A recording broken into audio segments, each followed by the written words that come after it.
पूर्वजन्म आमर जदि मन पड़ जाए जे जी आमर बर्तमान पिता होती पूर्वजन्म सी आमर बलात्कार करते आपन को केमी लगे नारद मुनि आम नारद मुनि को जो भाया पोर्ट्रेट करते नारद मुनि यही ना आज्ञा नारद मुनि महाज्ञानी सी व्यासदेव को कान धरिकी उठ बस करवा वाला लोक आम कमेडियान करके सजाई जदि मुसलमान कि ख्रीस्टियान धर्म में आपड़ ये किसी आल्ला को देखी था आल्ला को देखी था कि जीसस क्राइस्ट को देखी था दंगा हंगामा हो जाता नारद मुनि सी नुहति आज्ञा जी अन्न घरे पशिकी ए घर माउसी से घर पीउसी कहती ना सी परम गुरु प्रहलाद महाराज गुरु सी वेदव्यास गुरु सी जहाँ कहे भूल हम ये हरे कृष्ण महामंत्र आम जब कहीपर सी भी नारद मुनि माँ पेटे जिते छुआटी थाए 10 मास 10 दिन सी यही होगी थाए आरंभ वाला कष्ट है मुझे देखूँ तापर कुर्मी आसवे गोटे पटे मलाशय अच्छी गोटे पटे मूत्राशय अच्छी बहुत कष्ट हुए सी बारंबार बेहोश हुए पुणी बारंबार पुणी आउे चेता आसे पुणी बारंबार बेहोश हुए पुणी चेता आसे जिते देखे से कुर्मी मानक से डरे कि कौन कर आज्ञा कौन कर सी आपड़ कौन छुआ को देखी केवे हसी हसी जन्म हबार स्थल विशेष कि हसी हसी छुआ को जन्म हबार देखी ना सब कांदी कांदी जन्म हुए आ मैंने कौन आज्ञा मृत्युटा हूँ भयंकर कष्टदायक से ही जन्मटा भी हूँ बहुत भयंकर कष्टदायक आपण मैंने विश्वास करें कहीं भगवान बहुत करुणामय एक्चुअली भगवान ही होती प्रकृति में भगवान ही होती करुणामय सी आमको सबकि भूल दियंती।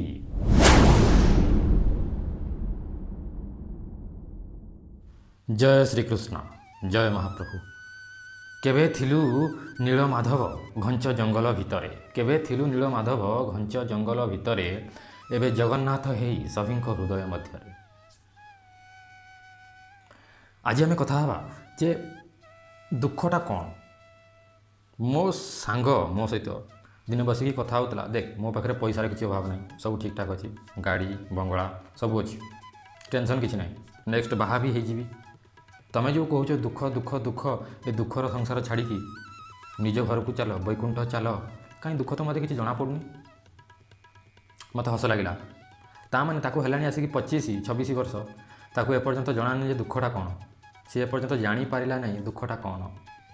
भगवान श्रीकृष्ण गीतारे अर्जुन को कहते दुखटा कौन ए जान जन्म मृत्यु जरा व्याधि जन्म मृत्यु जरा व्याधि दोषानुदर्शनम ये चारिटा हूँ दुख दुख आउ कि नुह आ सहित आहरी 3टा जिनिस मिक्स होकर आसुची एक्स्ट्रा फ्री मिल आ सहित आउ 3टा जिन हूँ आधि भौतिक आधि दैविक आधि आध्यात्मिक।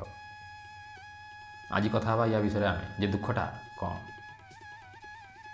प्रथम कथा जन्म आपण मैंने पचारुवे जन्मटा कौन दुख जनक घरे छुआ जन्म हेले समस्ते खुशी हमें ना आज्ञा भागवत सफा सफा कहूँ भागवत श्रीमद् भागवतम हूँ भगवान श्रीकृष्ण ग्रंथ रूपी अवतार भगवान श्रीकृष्ण बहुत प्रकार अवतार अच्छी अंशावतार अच्छा गुणावतार अच्छा ग्रंथ अवतार अच्छा या विषय डिटेल कथा जे अंशावतार किए महाप्रभु बलभद्र तो अंश भी हो पारे कहीं सी निजे ही कृष्ण अंशावतार होती महाप्रभु श्रीराम तापर होती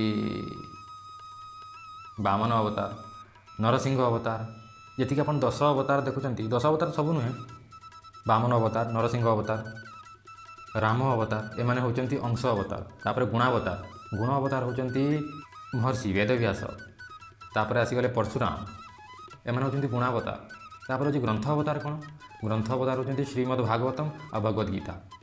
श्रीमद् भागवतम जिते बड़े भगवान श्रीकृष्ण गुणावतार जी कि महर्षि वेदव्यास व्यासदेव से थकीगले सबु प्रकार पुराण लेखिकी सी दुख कर असुविधा कौन है मत संतुष्टि कहीं मिलूनी मुझे सब लिखिदेली 18 पुराण 4 वेद 18 पुराण 108 उपनिषद दुख कहीं लगुच दुख ये लगुच गुरु आसिले नारद मुनि आम नारद मुनि को जो भाया पोर्ट्रेट कर नारद मुनि यही ना आज्ञा नारद मुनि महाज्ञानी सी व्यासदेव को कान धरिकी उठ बस करवा वाला लोक आम कमेडियान करके सजाई जदि मुसलमान कि ख्रीस्टियान धर्म में आपड़ ये किसी आल्ला को देखी था आल्ला को देखी था कि जीसस क्राइस्ट को देखी था दंगा हंगामा हो जाता आमर नुह आम तो क्या भी कमेडियान करके देखी दिखती नारद मुनि सी नुहति आज्ञा जी अन्न घरे पशिकी ए घर माउसी से घर पीउसी कहती ना सी परम गुरु प्रहलाद महाराज गुरु सी वेदव्यास गुरु सी जहाँ कहे भूल हम ये हरे कृष्ण महामंत्र आम जब कहीपर सी भी नारद मुनि छाड़ू ता विषय पर कथा वीडियो बहुत लंबा हो आम कथा जे मृत्यु से भागवत कहुच्छी मृत्यु मृत्यु जन्म ये दुटा बहुत कष्ट कहीं जिते माँ पेटे जिते छुआटी थाए 10 ମାସ 10 ଦିନ ସେ ଏଇଭଳିଆ ହେଇକି ଥାଏ ପୁରା ଆପଣ ଫଟୋରେ ଦେଖିପାରିବେ। ଆମେ ଯଦି ଆମକୁ କୁହାଗଲା 5 ମିନିଟ୍ ଏମିତି ଚୁପଚାପ ହେଇକି ବସ, ଆମେ ଚେୟାର ଉପରେ ବସିପାରିବାନି। ଗୋଟେ ଛୁଆଟେ ଏଇଭଳିଆ ରହୁଛି, ସେ ହଲି ପାରୁନି, କେତେ କଷ୍ଟ ଥିବ। ଆରମ୍ଭ ହେଲା କଷ୍ଟ ଏବେ ମୁଁ କହୁଛି ଦେଖନ୍ତୁ। ତାପରେ କୁର୍ମୀ ଆସିବେ, ଗୋଟେ ପଟେ ମଳାଶୟ ଅଛି, ଗୋଟେ ପଟେ ମୂତ୍ରାଶୟ ଅଛି। ଆପଣଙ୍କୁ ଯଦି କୁହାଯିବ ଯେ ଗୋଟେ ଟଏଲେଟ୍ ଭିତରେ 5 ମିନିଟ୍ ରୁହନ୍ତୁ, ଆପଣ ରହିପାରିବେନି। ସିଏ 10 ମାସ 10 ଦିନ ସେଇଭଳିଆ ରହୁଛି ସେଠି, କି କଷ୍ଟ ଆଏ ହାଏ। ତାପରେ କୁର୍ମୀ ଆସନ୍ତି, କୁର୍ମୀମାନଙ୍କୁ ଭାଗବତରେ କୁହାଯାଏ ସହୋଦର, ମାନେ ନିଜ ମା ପେଟର ଭାଇ ଭଉଣୀ। ସିଏ ଆସୁଛନ୍ତି କାହିଁକିନା ଛୁଆ ଯେଉଁ ଶରୀର ଯେତେବେଳେ ତିଆରି ହୁଏ, ତାପରେ ଚମଡ଼ା ନଥାଏ, ପୁରା କୋମଳ ଥାଏ ଶିଶୁର ଶରୀର, ମାଂସଟା ଖାଲି। ଯଦି ଆପଣ ତାପରେ କାଟିକି ଆପଣ ନିଜ ଚର୍ମରେ ଦେଖୁନାହାନ୍ତି, ଯଦି କାଟିକି ଲୁଣ ଲଙ୍କା ପୁରେଇ ଦେବେ ଆପଣଙ୍କୁ କେମିତି ଲାଗିବ? ତେଣୁକରି ମା ଯେତେବେଳେ ଖାଏ, ସଦଖିଆ ଯେଉଁଟା କୁହନ୍ତି ଆମେ, ମା ଯେତେବେଳେ ଖାଏ ଲୁଣ ଲଙ୍କା ତାକୁ ବହୁତ ପୋଡ଼େ। ସେ କହେ ମା ଖାଆନି, ମରିଗଲି, ଆଉ ଖାଆନି ମା। କିନ୍ତୁ ମା ବୁଝିପାରେନି, ତାକୁ କଷ୍ଟ ଦେଇ ଚାଲେ, କାହିଁକିନା ମାଆକୁ ଟେଷ୍ଟ ଲାଗୁଛି, ସ୍ୱାଦ ଲାଗୁଛି, ସେ ଖାଇ ଚାଲିଛି। ତାପରେ ସେ ଯେଉଁ ସଖା ସହୋଦର କୁର୍ମୀମାନେ ଆସନ୍ତି, ତାକୁ କାମୁଡ଼ନ୍ତି, ତାକୁ ବହୁତ କଷ୍ଟ ହୁଏ। ସେ ବାରମ୍ବାର ବେହୋସ ହୁଏ, ପୁଣି ଆଉଥରେ ଚେତା ଆସେ, ପୁଣି ବାରମ୍ବାର ବେହୋସ ହୁଏ, ପୁଣି ଚେତା ଆସେ। ଯେତେବେଳେ ଦେଖେ ସେ କୁର୍ମୀମାନଙ୍କୁ ସେ ଡରେ, କିନ୍ତୁ କ'ଣ କରିପାରିବ ଆଜ୍ଞା, କ'ଣ କରିପାରିବ ସିଏ? ବହୁତ ଦୁଃଖ ଲାଗେ ତାକୁ। ଆଉ କ'ଣ କରିପାରିବ ସିଏ? ତାପରେ ଯେତେବେଳେ ସିଏ ଜାଣିପାରେନି, ସେ ସେତେବେଳେ ହରିକୁ ଡାକେ, କାହିଁକିନା ଏ ଦୁଃଖ ସମୟରେ ବି ସେ ସମସ୍ତଙ୍କୁ ଭୁଲି ସାରିଥାଏ, କିନ୍ତୁ କେବଳ ହରିକୁ ମନେ ରଖିଥାଏ। ଶ୍ରୀହରି ବିଷ୍ଣୁଙ୍କୁ ମନେ ରଖିଥାଏ, ଶ୍ରୀହରି ବିଷ୍ଣୁଙ୍କୁ ମନେ ରଖିଥାଏ। ଆଉ କୁହେ ହରି ମୋତେ ବଞ୍ଚେଇ ଦେ। ଆମେ ସମସ୍ତେ ପ୍ରତିଜ୍ଞା କରିଛନ୍ତି, ହେଇପାରେ ଆପଣ ଭୁଲି ଯାଇଛନ୍ତି। ତେଣୁକରି ବେଦର ସେକେଣ୍ଡ ନାମ ହେଉଛି ମା, ସିଏ ମନେ ପକାଇ ଦିଏ।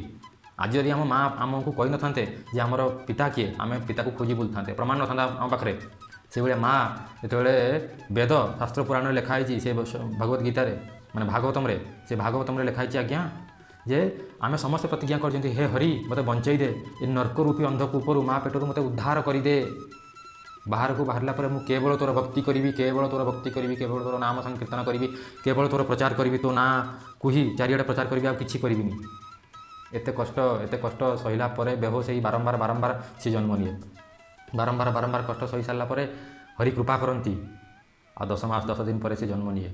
ଏଠି ଜନ୍ମ ହେଇସାରିଲା ପରେ ସେ ସବୁକିଛି ଭୁଲିଯାଏ, ମାୟାର ବଶବର୍ତ୍ତୀ ହେଇ ସେ ସବୁକିଛି ଭୁଲିଯାଏ। ଯାହା ସେ କରିବାର ଥିଲା ତାହା ସେ କରେ ନାହିଁ। ମାନେ ଆମେ ସେଇଆ କରୁନାହାନ୍ତି। ଆମେ କ'ଣ କରୁଛନ୍ତି? କ'ଣ କରିବାର ଥିଲା, ଆମକୁ ପୁଣି ମୁହଁ ଦେଖାଇବାକୁ ହେବ। ସେ ଯମଦୂତଙ୍କୁ ହେଉ, ଯମରାଜଙ୍କୁ ହେଉ, ମହାପ୍ରଭୁ ଭଗବାନ ଶ୍ରୀକୃଷ୍ଣଙ୍କୁ ହେଉ, ମହାପ୍ରଭୁ ଜଗନ୍ନାଥଙ୍କୁ ହେଉ, ଯେଉଁଠି ହେଲେ ବି ମଲା ପରେ ଆମକୁ ପୁଣି ଯାତନା ଶରୀର ଦିଆହେବ। କହିବି ମୃତ୍ୟୁଟା କେତେ ଭୟଙ୍କର, ଗରୁଡ଼ ପୁରାଣରେ, ଭାଗବତରେ, ଆଉ ଶିବ ପୁରାଣରେ ବି ଲେଖା ହେଇଛି। ଭିଡ଼ିଓ ବହୁତ ଲମ୍ବା ହେଇଯିବ। ଆଉ ଗୋଟେ କଥା କହିବାକୁ ଯାଉଥିଲି ଆଜ୍ଞା, ଯେ ଏତେ କଷ୍ଟ ପରେ ଯେତେବେଳେ ଛୁଆ ଜନ୍ମ ହୁଏ, ଆପଣ କୌଣସି ଛୁଆକୁ ଦେଖିଛନ୍ତି କେବେ ହସି ହସି ଜନ୍ମ ହେବାର? ସ୍ଥଳ ବିଶେଷରେ କେବେ ହସି ହସି ଛୁଆକୁ ଜନ୍ମ ହେବାର ଦେଖିଛନ୍ତି? ନା, ସବୁବେଳେ କାନ୍ଦି କାନ୍ଦି ଜନ୍ମ ହୁଏ। ମାନେ କ'ଣ ଆଜ୍ଞା, ମୃତ୍ୟୁଟା ହେଉଛି ଭୟଙ୍କର, କଷ୍ଟଦାୟକ। ସେହିଭଳି ଜନ୍ମଟା ବି ହେଉଛି ବହୁତ ଭୟଙ୍କର, କଷ୍ଟଦାୟକ। ଆପଣମାନେ ବିଶ୍ୱାସ କରିପାରୁନଥିବେ, କାହିଁକି ନା ଭଗବାନ ବହୁତ କରୁଣାମୟ। ଆକ୍ଚୁଆଲି ଭଗବାନ ହିଁ ହେଉଛନ୍ତି, ପ୍ରକୃତରେ ଭଗବାନ ହିଁ ହେଉଛନ୍ତି କରୁଣାମୟ। ସିଏ ଆମକୁ ସବୁକିଛି ଭୁଲେଇ ଦିଅନ୍ତି। ଆମେ ମା ପେଟରେ କେତେ କଷ୍ଟ ପାଇଥିଲେ, ପୂର୍ବଜନ୍ମରେ କ'ଣ କରିଥିଲେ ଭୁଲେଇ ଦିଅନ୍ତି। ପୂର୍ବଜନ୍ମରେ ଆମର ଯଦି ମନେ ପଡ଼ିଯାଏ ଯେ ଯିଏ ଆମର ବର୍ତ୍ତମାନ ପିତା ହେଇଛନ୍ତି, ପୂର୍ବଜନ୍ମରେ ସିଏ ଆମର ବଳାତ୍କାର କରିଥିଲେ, ଆପଣଙ୍କୁ କେମିତି ଲାଗିବ? ସେ ସବୁ ଭୁଲେଇ ଦିଅନ୍ତି ଏସବୁ ଜିନିଷକୁ। ଆକ୍ଚୁଆଲି ମହାପ୍ରଭୁ ଜଗନ୍ନାଥ ହେଉଛନ୍ତି କରୁଣାମୟ, ଆମେ ସମସ୍ତେ ତ ପାପୀ।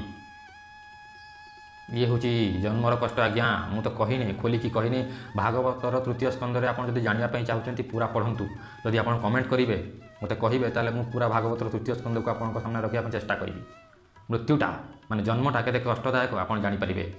ଧୀରେ ଧୀରେ ଆଗକୁ ବଢ଼ିବା। ନେକ୍ସଟ ଭିଡ଼ିଓରେ ମୁଁ ଆଣିବି ମୃତ୍ୟୁ କେତେ କଷ୍ଟଦାୟକ, ତାପରେ ଜରା ବ୍ୟାଧି କେତେ କଷ୍ଟଦାୟକ, ଆଦି ଭୌତିକ, ଆଦି ଦୈବିକ, ଆଦି ଆଧ୍ୟାତ୍ମିକ କେତେ କଷ୍ଟଦାୟକ, ସବୁ କଥା ହେବା ଆମେ। ଗୋଟେ ଭିଡ଼ିଓରେ ବହୁତ ଲମ୍ବା ହେଇଯିବ। ଜୟ ଶ୍ରୀକୃଷ୍ଣ, ଜୟ ମହାପ୍ରଭୁ ଜଗନ୍ନାଥ ସ୍ୱାମୀ।